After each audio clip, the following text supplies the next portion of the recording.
পয়গম্বর জনাবে মুহাম্মদুর রাসূলুল্লাহ সাল্লাল্লাহু আলাইহি ওয়াসাল্লাম যখন আম্মা জান আয়েশা সিদ্দিকা রাদিয়াল্লাহু তাআলা আনহার বাড়িতে চলে আসলেন, বাড়িতে আসার পর যখন আম্মা জান আয়েশা সিদ্দিকা রাদিয়াল্লাহু তাআলা আনহার সামনে যখন পয়গম্বর দাঁড়িয়ে গেলেন, আল্লাহর পয়গম্বর ডাক দিয়ে বলে, কি ব্যাপার আয়েশা, তোমার চেহারার মধ্যে কেমন জানি পেরেশানি পেরেশানি ভাব দেখা যায়, আসলে রহস্যটা কি, আসলে ব্যাপারটা কি, বলো আয়েশা, বলো বলো।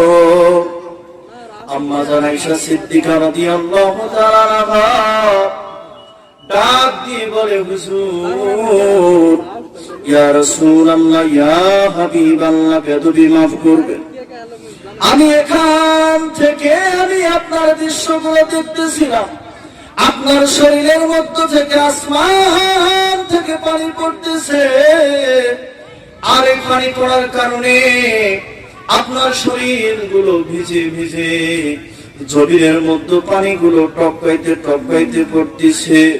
আমি এই দৃশ্য দেখার পর আমি আয়েশা আর ঘরের মধ্যে আর ঠিক থাকতে পারি নাই, আমি আয়েশা আর ঘরের মধ্যে বসে থাকতে পারি নাই। আমার হাতের মধ্যে যে কাপড় দেখছে, ইয়া রাসূলুল্লাহ, ইয়া হাবিবাল্লাহ, আমার হাতের মধ্যে যে কাপড় দেখছেন, এই কাপড় দ্বারা আপনার চেহারা মোবারক, আপনার মাথা মোবারক, আপনার শরীর মোবারক আমি কি করে দিব? এই পানিগুলো আপনার শরীরের মধ্যে আছে, এই পানিগুলো আপনার শরীর মোবারক থেকে আমি মুছে দিব। বলেন সুবহানাল্লাহ। আলহামদুলিল্লাহি নাহমাদুহু ওয়া নাস্তাঈনুহু ওয়া নাস্তাগফিরুহু ওয়া নু'মিনু বিহি ওয়া নাতাওয়াক্কালু আলাইহি ونعوذ بالله من شرور أنفسنا ومن سيئات أعمالنا، من يهده الله فلا مضل له ومن يضلله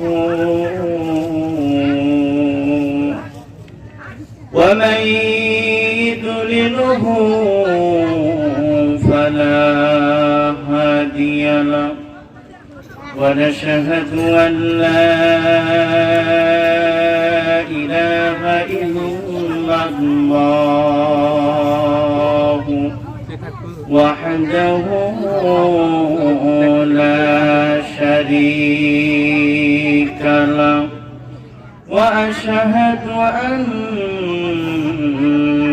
محمدا عبده ورسوله الذي أرسل رسوله بالحق بشيرا ونذيرا وداعيا إلى الله بإذنه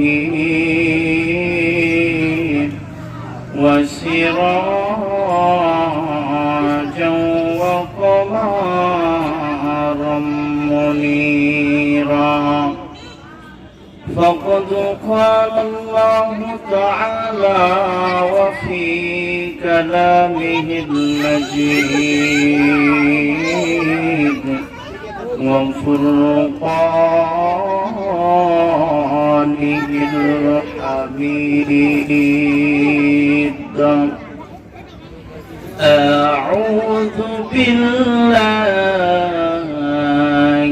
من الشيطان الرجيم. بسم الله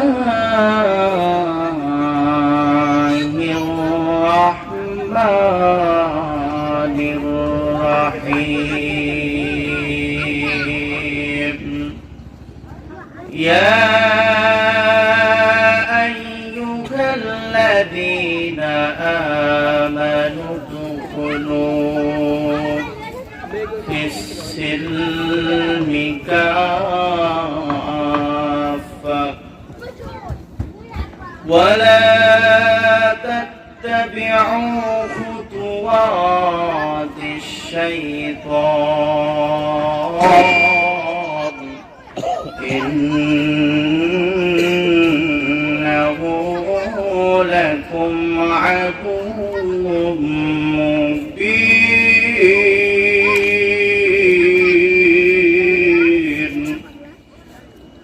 وقال رسول الله صلى الله عليه وسلم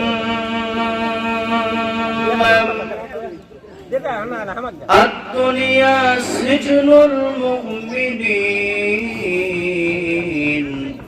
وجنة الكافر. وقال رسول الله صلى الله عليه وسلم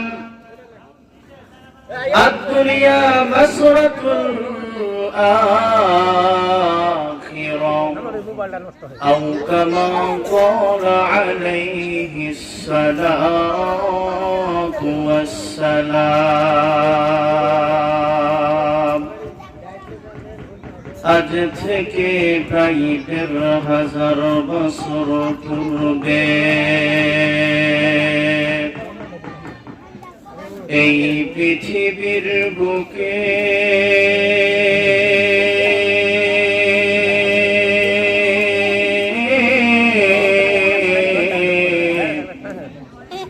ছিল না কোথাও কোনো মানুষের মুখে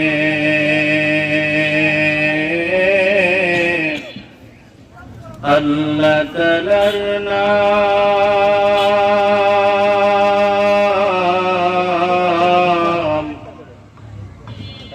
মন্দির গুলোতে বাজিত ঘণ্টা ছিল না আজান ধ্বনি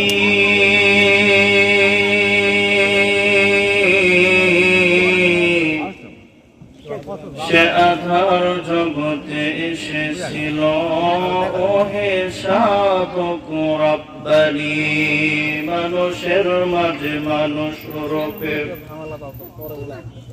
মানুষের মাঝে মানুষ রূপে জন্ম নিয়া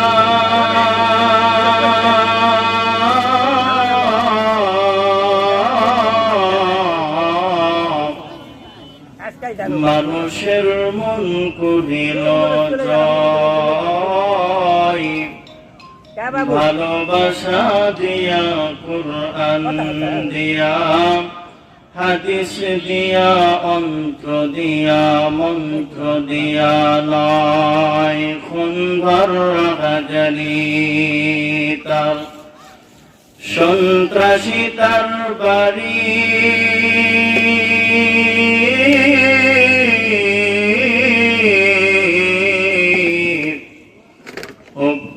কন্যা ছিল সেখানে সমাজের কন্যা নারী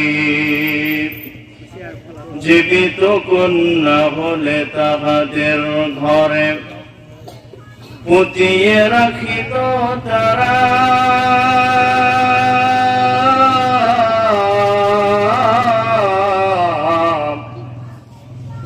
মায়েরা কিছুই বলিতে পারে না নয়ন বাসাই জলে এমন সময় বিশ্ব নবী এলেন ধরার মাঝে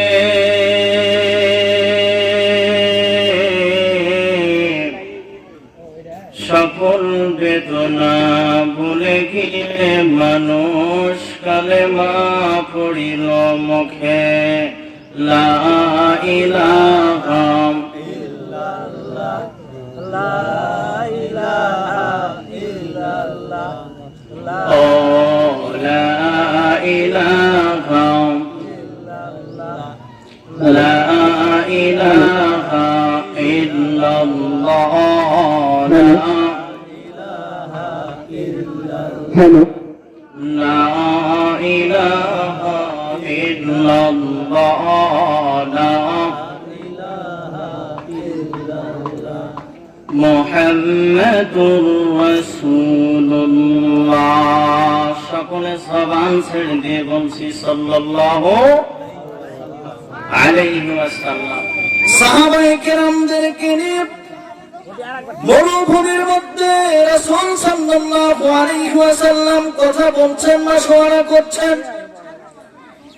এই মতো অবস্থায় আম্মা জান আয়েশা সিদ্দিকা রাদিয়াল্লাহু তাআলা আনহা তিনি বাড়ির উঠান থেকে দেখতেছে, দৃশ্যগুলো দেখতেছে।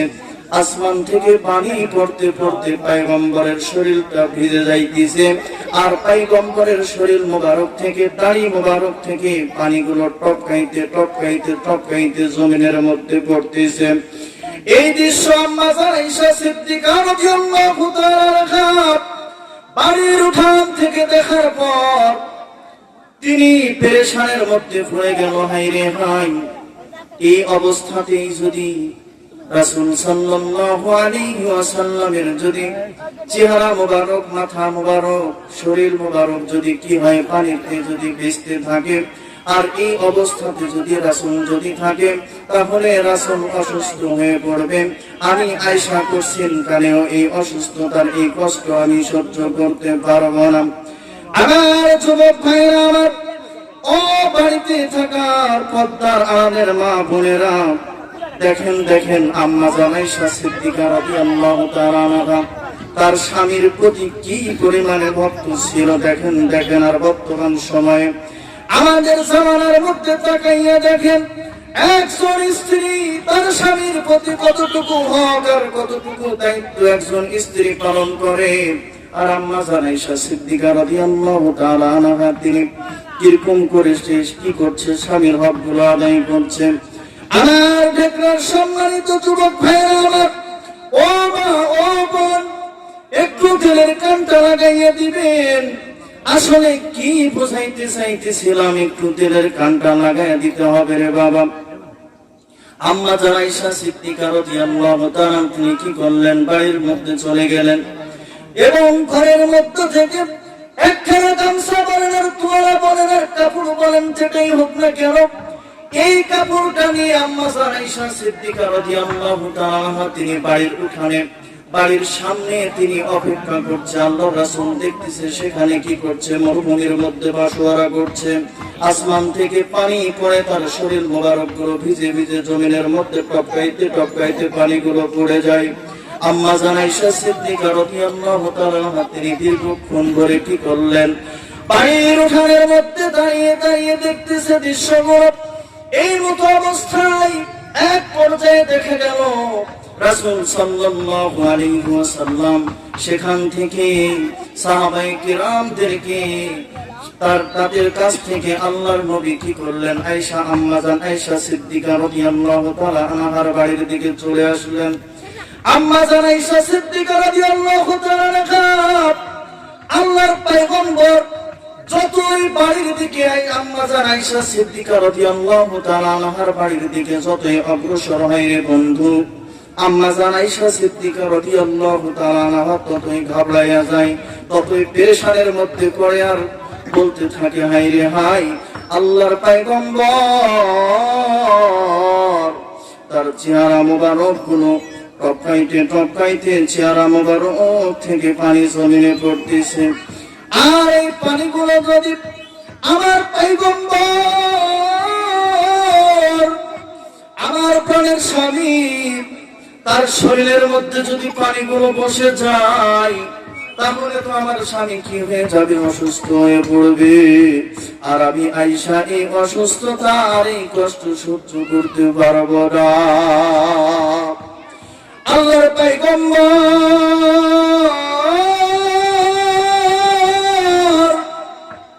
জনাবে মুহাম্মদুর রাসূলুল্লাহ সাল্লাল্লাহু আলাইহি ওয়াসাল্লাম যখন আম্মা জান আয়েশা সিদ্দিকা রাদিয়াল্লাহু তাআলা আনহার বাড়িতে চলে আসলেন, বাড়িতে আসার পর যখন আম্মা জান আয়েশা সিদ্দিকা রাদিয়াল্লাহু তাআলা আনহার সামনে যখন পয়গম্বর দাঁড়িয়ে গেলেন, আল্লাহর পয়গম্বর ডাক দিয়ে বলে, কি ব্যাপার আয়েশা, তোমার চেহারার মধ্যে কেমন জানি পেরেশানি পেরেশানি ভাব দেখা যায়, আসলে রহস্যটা কি, আসলে ব্যাপারটা কি, বলো আয়েশা, বলো বলো। আম্মা জান আয়েশা সিদ্দিকা রাদিয়াল্লাহু তাআলা আনহা ডাক দিয়ে বলে, হুজুর, ইয়া রাসূলুল্লাহ, ইয়া হাবিবাল্লাহ, বেদবি মাফ করবেন, আমি এখান থেকে আমি আপনার দৃশ্যগুলো দেখতেছিলাম, আপনার শরীরের মধ্য থেকে আসমান থেকে পানি পড়তেছে, আর এই পানি পড়ার কারণে আপনার শরীরগুলো ভিজে ভিজে জমিনের মধ্যে পানিগুলো টপকাইতে টপকাইতে পড়তেছে। আমি এই দৃশ্য দেখার পর আমি আয়েশা আর ঘরের মধ্যে আর ঠিক থাকতে পারি নাই, আমি আয়েশা আর ঘরের মধ্যে বসে থাকতে পারি নাই। আমার হাতের মধ্যে যে কাপড় দেখছে, ইয়া রাসূলুল্লাহ, ইয়া হাবিবাল্লাহ, আমার হাতের মধ্যে যে কাপড় দেখছেন, এই কাপড় দ্বারা আপনার চেহারা মোবারক, আপনার মাথা মোবারক, আপনার শরীর মোবারক আমি কি করে দিব? এই পানিগুলো আপনার শরীরের মধ্যে আছে, এই পানিগুলো আপনার শরীর মোবারক থেকে আমি মুছে দিব। বলেন সুবহানাল্লাহ। আর জোরে জোরে চিৎকার মেরে বলেন না ভাই সুবহানাল্লাহ। আল্লাহর পয়গম্বর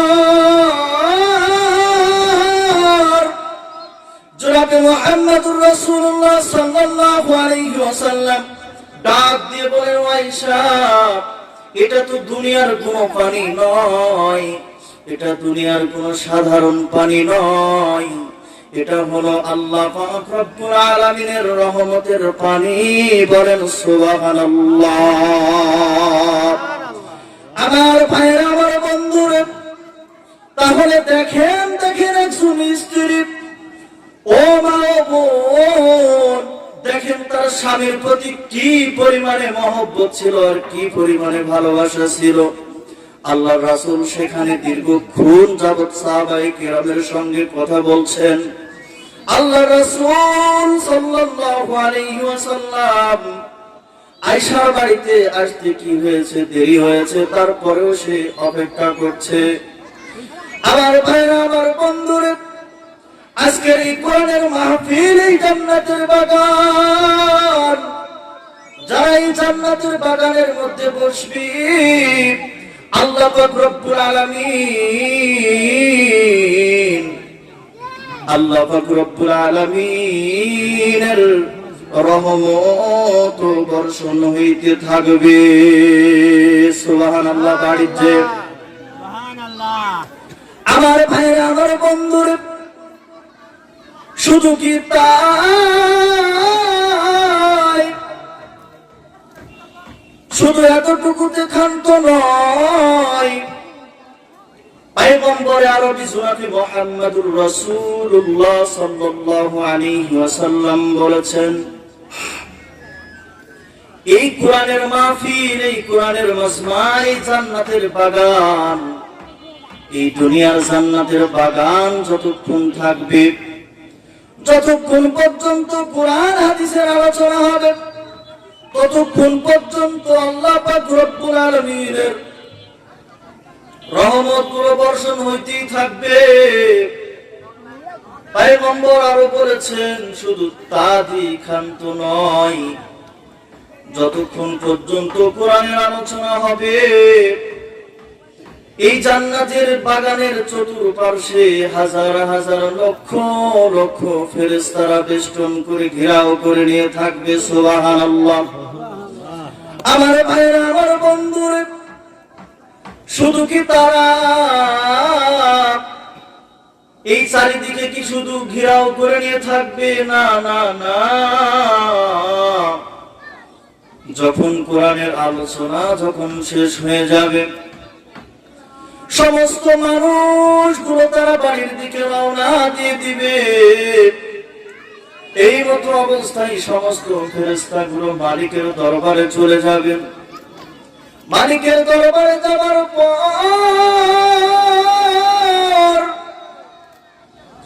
আল্লাহ পাক রব্বুল আলামিন ডাক দিয়ে বলবে, আমার ফেরেশতারা তোমরা কোথায় ছিলে, কোথায় গিয়েছিলে? তোমরা কোথায় ছিলে, কোথায় গিয়েছিলে বলো বলো। ফেরেশতারা ডাক দিয়ে বলবে, আল্লাহ, আমরা এই দুনিয়ার মধ্যে এই জমিনের উপরে এই ঢেকরা শেখপাড়া তোমার পাগল বান্দাগুলো, তোমার গুনাহগার বান্দাগুলো তোমার জাহান্নামের ভয়ে আল্লাহ তোমাকে পাবার আশায়, তোমার হাবিবকে পাবার আশায় তারা এই জান্নাতের বাগানের মধ্যে তারা বসে বসে তারা কি করেছিল? আমলের নিয়তে তারা শ্রবণ করছিল। শুধু তাই নয়, তোমার বান্দাদের দিল আর মন তোমার জান্নাত জাহান্নাম তুমি এবং তোমার রাসূলের দিকে ছিল। বলেন সুবহানাল্লাহ।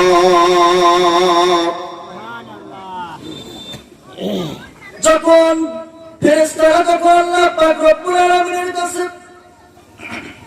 আমার আপনার জন্য যখন সুপারিশ করবে, আল্লাহ পাক রব্বুল আলামিন ডাক দিয়ে বলবে, আমার ফেরেশতারা তাহলে এখন বলো বলো আমার বান্দাদের জন্য আমি কি হাদিয়া হিসাবে দিতে পারি? ফেরেশতারা ডাক দিয়ে বলবে, আল্লাহ, তোমার বান্দাদের জীবনের তামাম গুনাহগুলো মাফ করে দাও। সুবহানাল্লাহ। বাড়িতে আমার ভাইরা, আমার বন্ধুরা, আল্লাহ রাব্বুল আলামিনের কোরআন বলেন, ইন্নাল্লাযীনা আমানু ওয়া আমিলুস সালিহাতি কানাত লাহুম জান্নাতুল ফিরদাউসি নুজুলা। আল্লাহ রাব্বুল আলামিন কোরআনুল কারীমের মধ্যে ডাক দিয়ে বলে, দুনিয়ার মানুষ,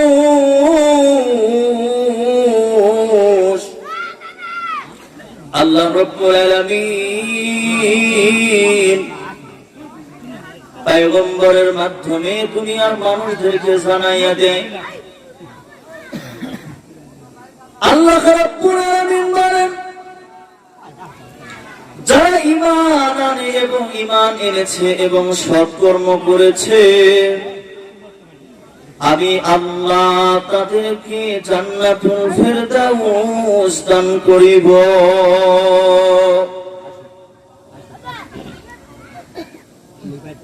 তো আল্লাহ পাক রব্বুল আলামিন কি বলেছেন? যারা ঈমান এনেছে এবং সৎ উপার্জন করেছে, আল্লাহ পাক রব্বুল আলামিন তাদেরকে জান্নাতুল ফিরদাউস দান করবে। সুবহানাল্লাহ। বাড়িতে বলেন।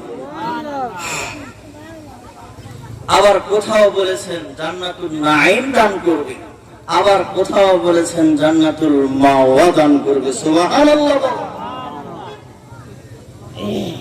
তাহলে সর্বপ্রথম আমাদেরকে কি আনতে হবে? ঈমান আনতে হবে। কার উপরে ঈমান আনতে হবে? আমানতু বিল্লাহি, আল্লাহর উপরে ঈমান আনতে হবে।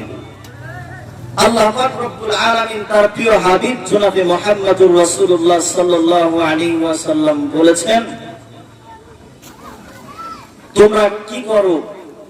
তোমরা 7টি জিনিসের উপরে তোমরা যদি পরিপূর্ণভাবে যদি ঈমান আনতে পারো, তাহলে তোমাদের ঈমানের মধ্যে পরিপূর্ণতা অর্জন করবে। সুবহানাল্লাহ। বাড়িতে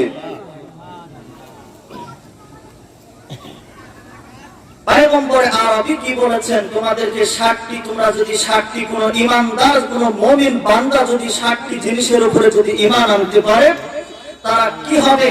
তাদের ঈমানটা পরিপূর্ণতা অর্জন করবে, তারা খাঁটি ঈমানদার হয়ে যাবে। আল্লাহর পয়গম্বর জনাবে মুহাম্মদুর রাসূলুল্লাহ সাল্লাল্লাহু আলাইহি ওয়াসাল্লাম বলেছেন, আদ-দুনিয়া সিজনুল মুমিনিন ওয়া জান্নাতুল জান্নাতুল কাফির রাওয়াহু তিরমিজি। পয়গম্বর আরবি জনাব মুহাম্মদুর রাসূলুল্লাহ সাল্লাল্লাহু আলাইহি ওয়াসাল্লাম বলেছেন, এই দুনিয়াটা ঈমানদারদের জন্য জেলখানা, আর কাফের বেঈমান মুশরিক ওই সমস্ত তাদের জন্য হবে দুনিয়াটা জান্নাত। আল্লাহর কুরআন বলেন, ইয়া আইয়ুহাল্লাযীনা আমানু দুখুলু ফিস-সিলমি কাফা ওয়ালা তাত্তাবিউ খুতুওয়াতিশ শাইতান ইন্নাহু লাকুম আদুউম মুবিন।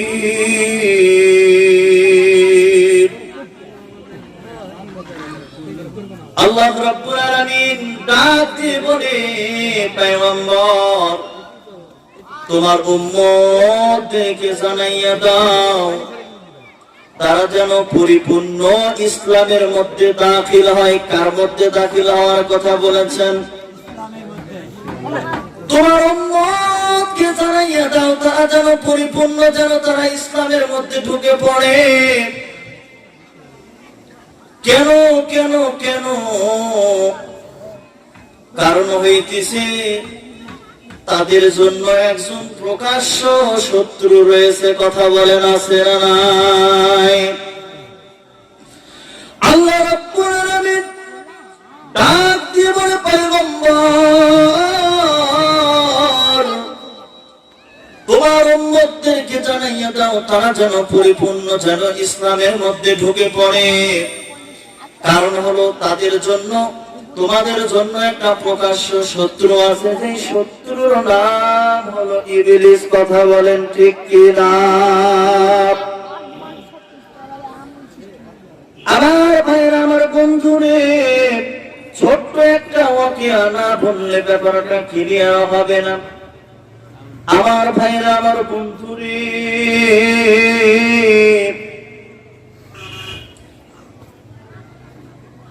দুনিয়ার মধ্যে একজন আল্লাহর বান্দা নিজেকে খোদা বলে দাবি করেছিল। কি কথা কি সত্য না মিথ্যা?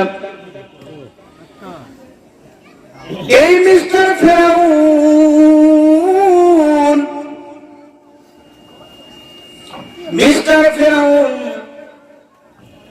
তার একটা কন্যা সন্তান ছিল, আর এই ফেরাউনের মেয়ে তার একজন দাসী ছিল। কি ছিল ভাই?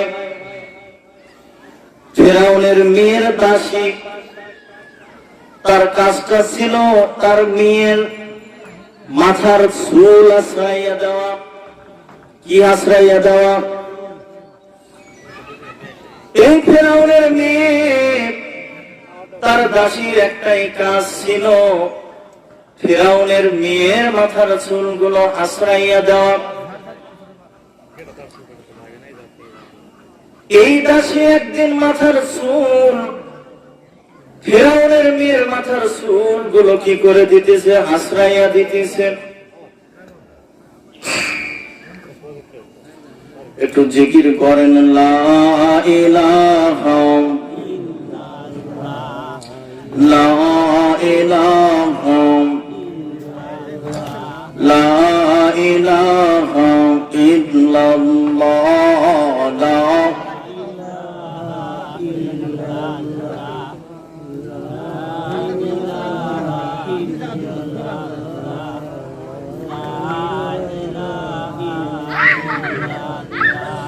মুহাম্মাদুর রাসূলুল্লাহ সাল্লাল্লাহু। তাহলে এই ফেরাউনের মেয়ে তার একজন দাসী ছিল, এই দাসীর নাম হলো শ্বেতা। কি ভাই? এই দাসীর নাম ছিল হচ্ছে মা শ্বেতা।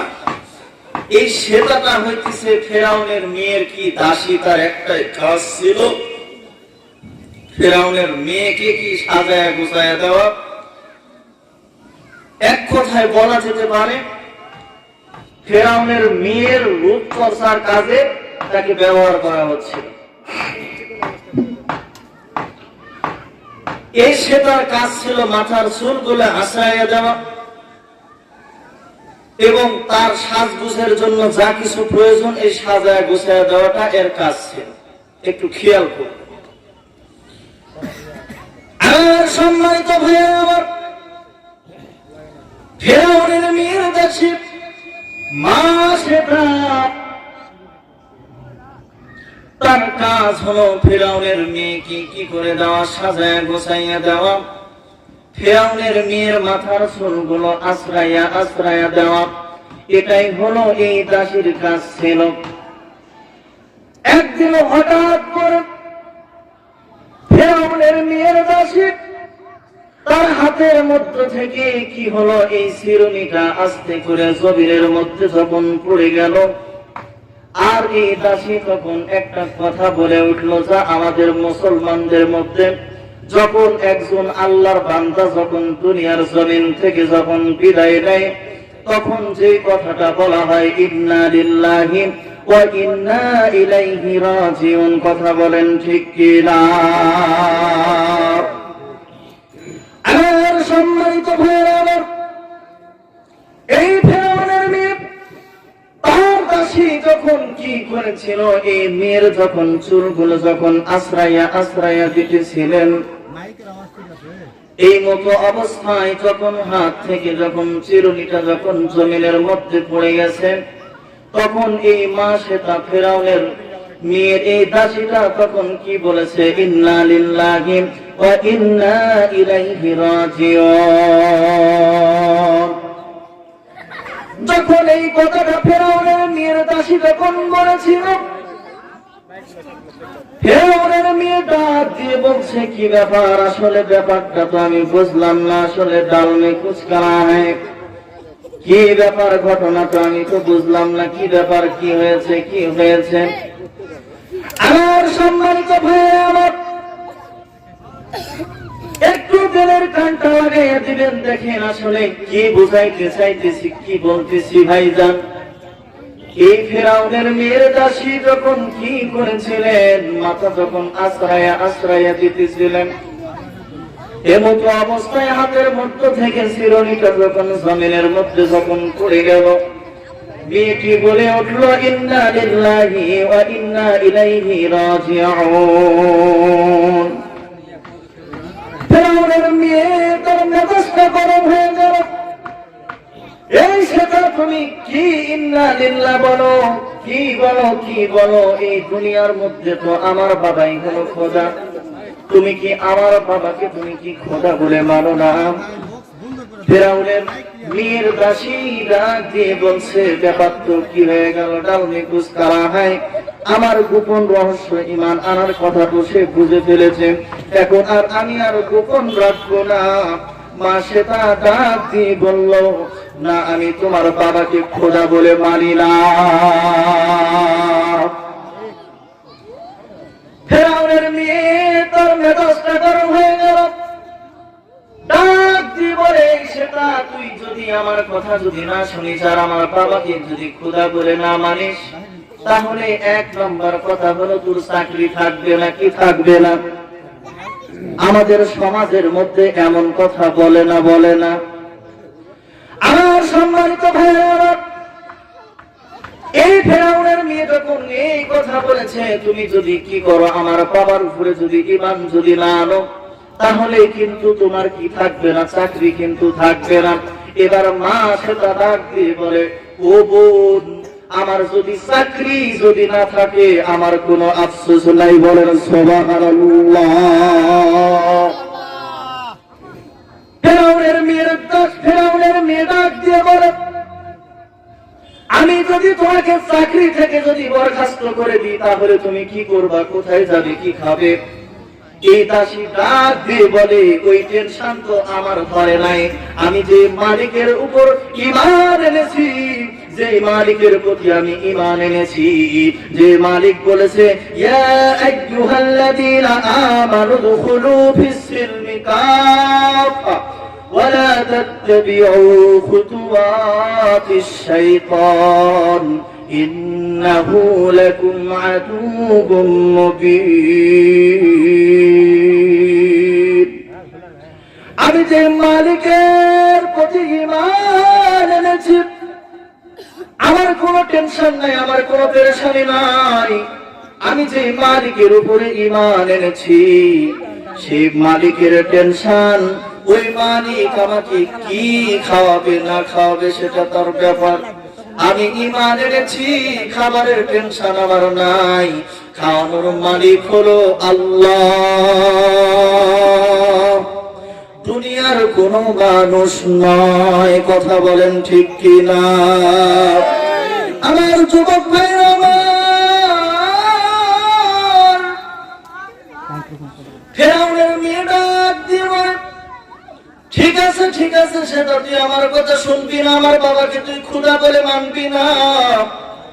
আমি ব্যাপারটা বুঝে ফেলেছি, তুই খোদা বলে মানবি না, ঠিক আছে, তুই খোদা বলে মানতে হবে না।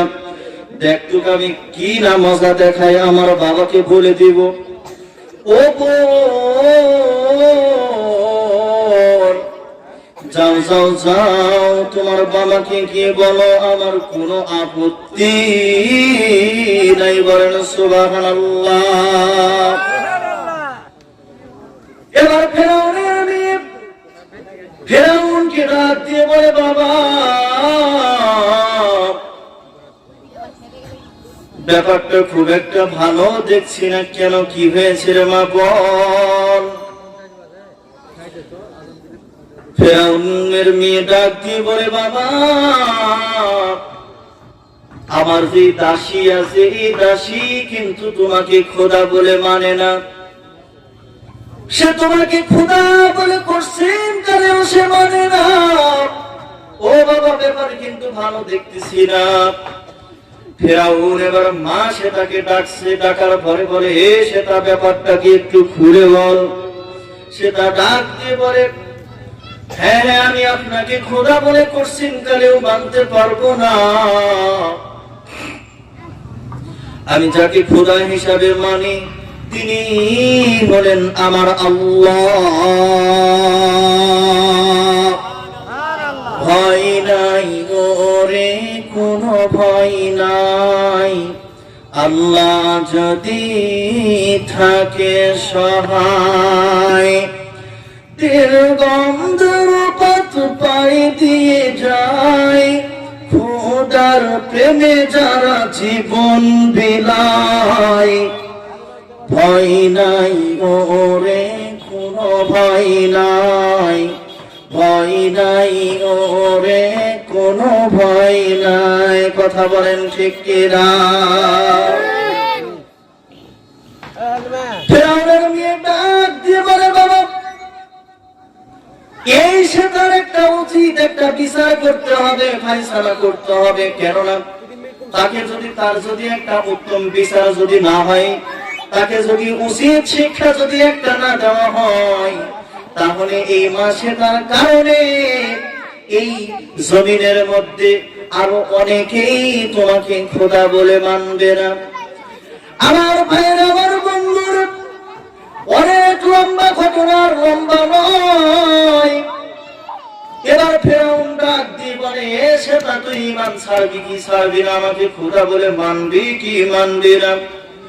সেটা একই কথা, না না না, পশ্চিম কালেও আমি আপনাকে খোদা বলে মানতে পারবো না।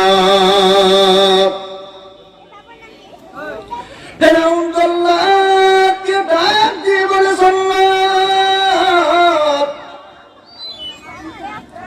তুই আর দেরি করিস না, আর দেরি করিস না। বড় একটা হান্ডির মধ্যে কি করতে দে, তেলটা গরম করতে দে। তেল যখন কি হয়ে গেল, উত্তপ্ত যখন কি কলকানা শুরু করেছে, তেলগুলো যখন টপক টপক টপক টপক করে লাফানো শুরু করেছে, এই মতো অবস্থায় ফেরাউন ডাক দিয়ে বলছে, সেটা এখনো সময় আছে, ইমান ছাড়বি না ছাড়বি না, আমাকে আল্লাহ বলে দাবি করবি না করবি না। সেটা একই কথা, না না না, আমার জীবন থাকতে আমি কোশ্চিন কালেও আপনাকে খোদা মানতে পারবো না। ফেরাউন ডাক দিয়ে বলে, ও জাল্লাদ, এই সেতার এই ছোট্ট মেয়েকে কি করে দাও? এই উত্তপ্ত, এই টকবক টকবক টকবক করে লাফানো এই তেলের মধ্যে এই মা সেতার এই ছোট্ট কন্যা সন্তানকে এই তেলের মধ্যে ছেড়ে দাও। আল্লাহু আকবার। তখন এই মা সেতা তার ছোট্ট একটা কন্যা সন্তান, একটা কন্যা, ছোট্ট একটা কন্যা সন্তান আর একটা বড় একটা কন্যা সন্তান বলেন, না না, ছোটটা নয়, আগে বড়টাকে কি করো, তেলের মধ্যে ছেড়ে দাও।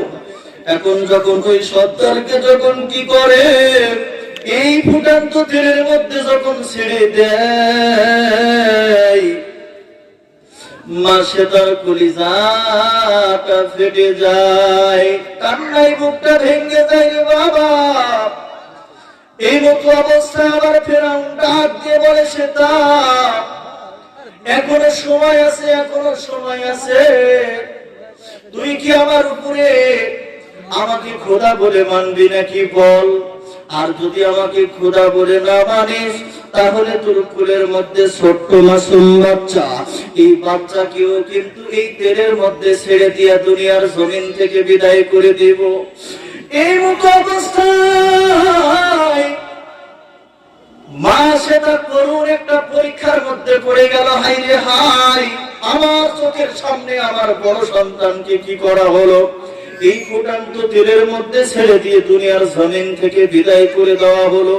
আসমানের মালিক জমিনের মালিককে ডাক দিয়ে বলে, আল্লাহ,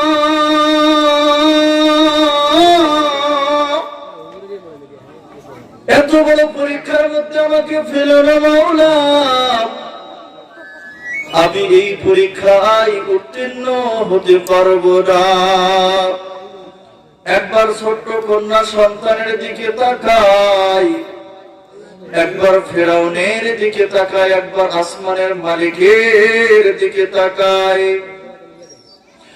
সঙ্গে সঙ্গে ছোট্ট বাচ্চার জবান আল্লাহ পাক রব্বুল আলামিন খুলে দিয়েছে।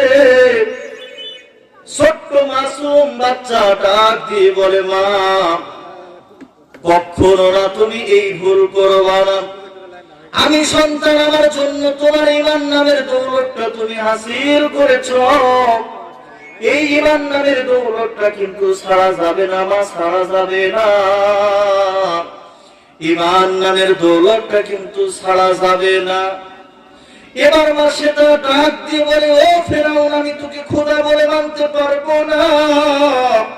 আমার জীবনটা যদি বিসর্জন করে দেওয়া হয়, আমার জীবনটা যদি শেষ করে দেওয়া হয় লাগে, তারপরও আমি দিতে রাজি, কিন্তু আমি ঈমান দিতে রাজি নাই। বলেন সুবহানাল্লাহ।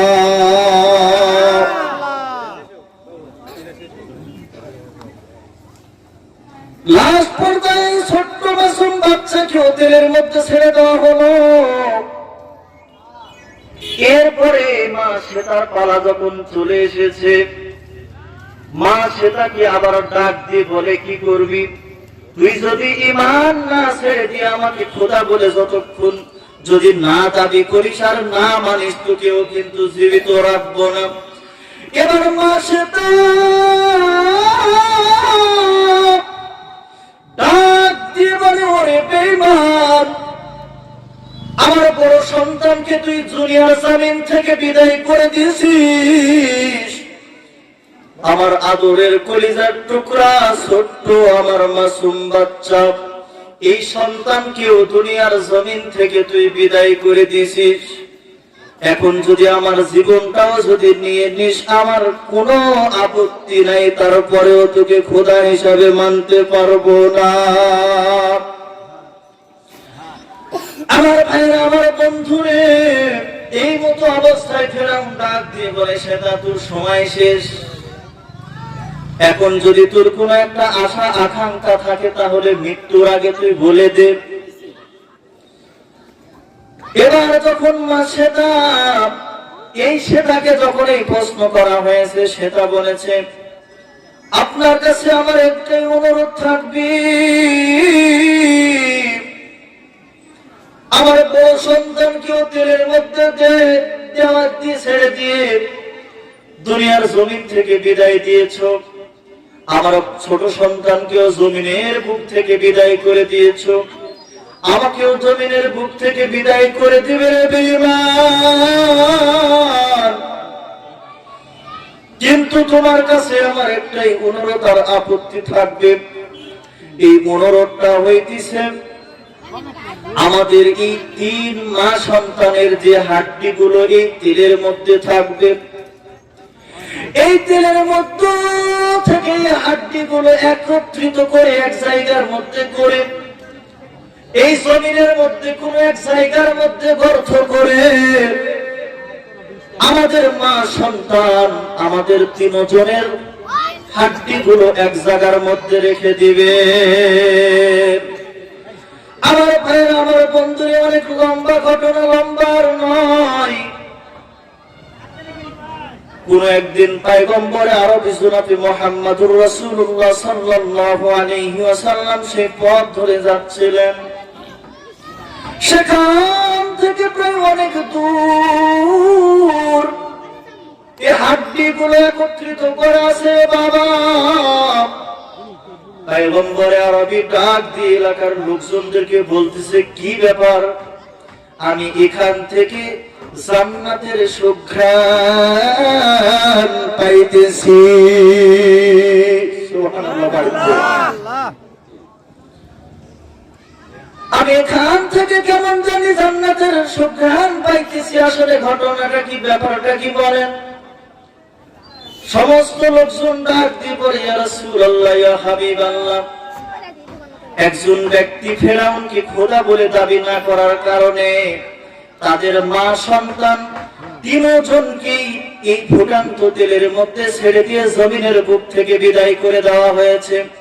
আর এই 3 জনের এই হাড্ডিগুলো একত্রিত করে ওই জমিনের মধ্যে পুঁতে রাখা হয়েছে। আল্লাহর পয়গম্বর ডাক দিয়ে বলে, ও আচ্ছা, আমার বোঝা হয়ে গেছে, আমার জানা হয়ে গেছে। তাহলে আল্লাহ পাক রব্বুল আলামিন সেখান থেকে জান্নাতের সুঘ্রাণ জারি করে দিয়েছে। বলেন সুবহানাল্লাহ। এই জন্য আল্লাহর কুরআন বলেন, ইয়া আইয়ুহাল্লাযীনা আমানু দুখুলু ফিস-সিলমি কাফা ওয়া লা তাত্তাবিউ খুতুওয়াতিশ শাইতান ইন্নাহু লাকুম আদুউম মুবিন। এজন্য ভাই ও দুস্থ বুজুর্গ, আমাদের ঈমানটা বড় দুর্বল। আজ যদি আমাদেরকে যদি এই অবস্থানের মধ্যে যদি ফেলা হয় বা এই পরীক্ষাগুলো যদি দেওয়া হয়, তাহলে হয়তো বা আমরা কি করতে পারবো না, পরীক্ষায় পাস করতে পারবো না। তো যা হোক, যা কিছু আলোচনা করলাম, এলোমেলো আলোচনাগুলো সাজিয়ে গুছিয়ে আল্লাহ পাক রব্বুল আলামিন সর্বপ্রথম আমাকে এবং আমাদের সকলকে আমলে বাস্তবায়ন করা